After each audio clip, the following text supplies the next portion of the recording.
नमस्कार दोस्तों, आज हम बात करेंगे महाभारत काल की, जिसमें श्री कृष्ण के सबसे प्रिय सखा अर्जुन की, जिन्हें अपनी विद्या पर घमंड हो गया था।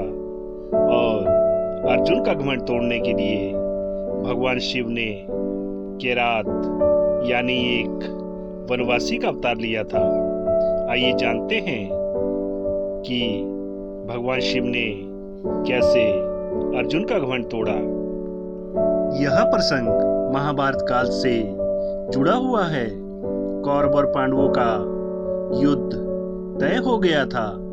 दोनों ही पक्ष युद्ध की तैयारी कर रहे थे।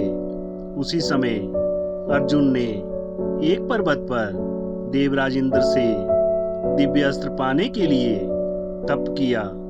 अर्जुन की तपस्या से प्रसन्न होकर देवराज इंद्र प्रकट हुए और उन्होंने अर्जुन से कहा कि मुझसे दिव्य अस्त्र लेने से पहले तुम्हें भगवान शिव को प्रसन्न करना होगा। देवराज इंद्र की बात मानकर अर्जुन ने भगवान शिव को प्रसन्न करने के लिए तप शुरू कर दिया। जिस जगह पर अर्जुन तपस्या कर रहे थे, उसी जगह पर एक जंगली सुअर आ गया। दरअसल वह सुअर एक मायावी दैत्य था, जो सुअर का रूप बनाकर अर्जुन को मारने आया था। अर्जुन ने जैसे ही जंगली सुअर को अपनी तरफ आते देखा तो अर्जुन ने उसी समय धनुष पर बाण चढ़ा दिया। अर्जुन उस सुअर को तीर मारने ही वाले थे, तभी वहां केरात वनवासी पहुंच गया। केरात वनवासी कोई और नहीं बल्कि भगवान शिव ही थे, जो भेष बदल कर आए थे। इस बात से अर्जुन अनजान थे। वनवासी ने अर्जुन को बाण चलाने से रोक दिया और कहा कि ये मेरा शिकार है। ये बात सुनने के बाद भी अर्जुन ने तीर सुअर की ओर छोड़ दिया और वनवासी ने भी उसी समय बाण छोड़ दिया और दोनों के बाण उस सुअर को एक साथ लगे। सुअर तो मर गया, लेकिन उन दोनों के बीच विवाद होने लगा। दोनों इस शिकार पर अपना अपना हक बता रहे थे। यह विवाद युद्ध तक पहुंच गया। अर्जुन और वनवासी के बीच युद्ध होने लगा। अर्जुन ने वनवासी को हराने की बहुत कोशिश की, लेकिन उसे सफलता नहीं मिली। युद्ध के बीच में वनवासी का एक बाण अर्जुन को लग गया। उस समय अर्जुन को समझ आ गया कि ये कोई सामान्य योद्धा नहीं है। इसके बाद अर्जुन ने कुछ देर के लिए युद्ध रोका और वनवासी से कहा कि मेरा यह समय अपने इष्ट देव की पूजा का है। मैं पूजा करने के बाद ही युद्ध करूंगा। वनवासी ने कहा कि ठीक है। अर्जुन ने शिवलिंग की पूजा की और फूलों की माला शिवलिंग पर चढ़ाई और अपनी पूजा पूरी करके युद्ध के लिए तैयार हो गया।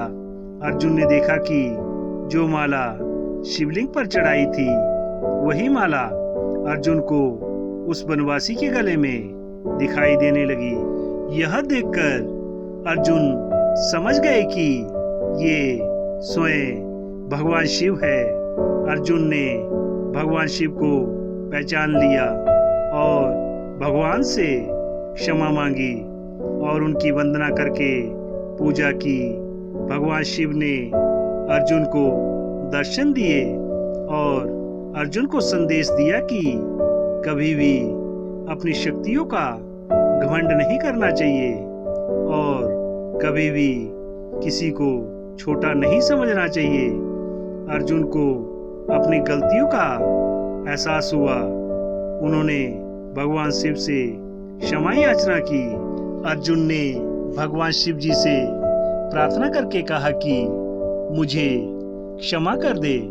मैं अहंकार के बस में हो गया था मुझे लगता था कि इस संसार में मुझसे बड़ा धनुर्धर कोई नहीं है।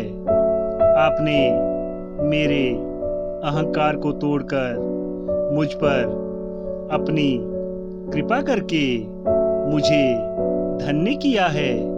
मेरे इस अपराध को क्षमा कर दे।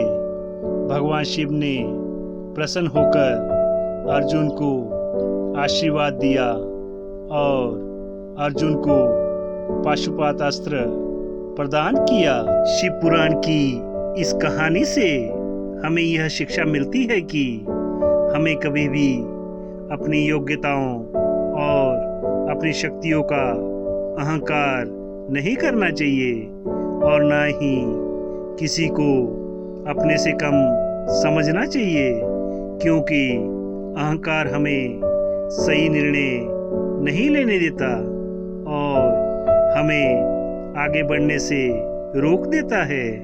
भगवान शिव की इस कथा से हमें प्रेरणादायक शिक्षा मिलती है कि हमें जीवन को सुखी और सफल बनाना है तो अहंकार को जीवन में कोई स्थान नहीं देना चाहिए।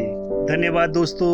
वीडियो को लाइक करें, शेयर करें, कमेंट करें और चैनल को सब्सक्राइब अवश्य करें। हमें कमेंट करके बताएं कि आपको हमारी वीडियो कैसी लगती है, ताकि हम आपके लिए ऐसी ही ज्ञानवर्धक वीडियो ला सकें। मिलते एक नई वीडियो के साथ, तब तक के लिए धन्यवाद।